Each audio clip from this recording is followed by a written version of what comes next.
গোপালগঞ্জে জাতীয় নাগরিক পার্টি এনসিপির সমাবেশে হামলার ঘটনাকে অগ্রহণযোগ্য দাবি করে দোষীদের বিচারের মুখোমুখি করা হবে বলে জানিয়েছে অন্তর্বর্তী সরকার।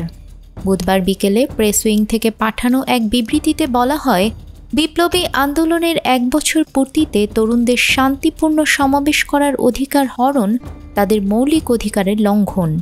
বিবৃতিতে আরও বলা হয়, এদিন এনসিপি কর্মী, পুলিশ ও সাংবাদিকদের উপর হামলা চালানো হয়, ভাঙচুর করা হয় তাদের গাড়ি, অনেককে শারীরিকভাবে লাঞ্ছিত করা হয়। বান্ডেল থাকলে প্রতি সেনমানিতে টাকা বাঁচবে। বিকাশ সেনমানি বান্ডেল কিনে জিতুন প্রতি লেনদেনে। নিষিদ্ধ আওয়ামী লীগের ছাত্রলীগ ও দলীয় কর্মীরা এই হামলায় জড়িত ছিল।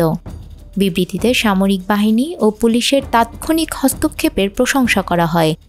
একই সঙ্গে সমাবেশে অংশ নেয়া সাহসী শিক্ষার্থীদের প্রতি কৃতজ্ঞতা জানানো হয়, যারা ভয়ভীতি উপেক্ষা করে কর্মসূচি সফলভাবে সম্পন্ন করেছেন।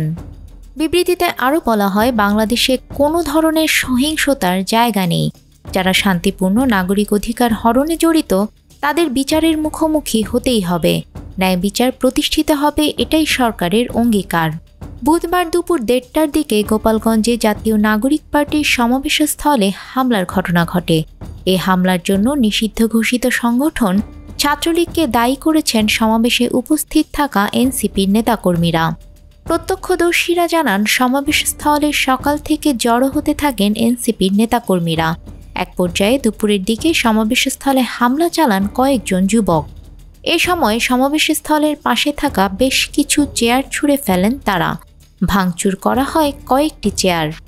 এ হামলার জন্য ছাত্রলীগকে দায়ী করে উপস্থিত এনসিপির নেতাকর্মীরা স্লোগান দিতে শুরু করেন। এ সময় তারা পুলিশকে উদ্দেশ্য করে বলেন, নিরাপত্তা দিতে না পারলে আমাদের বলুন, আমরাই আমাদের নিরাপত্তার ব্যবস্থা করব।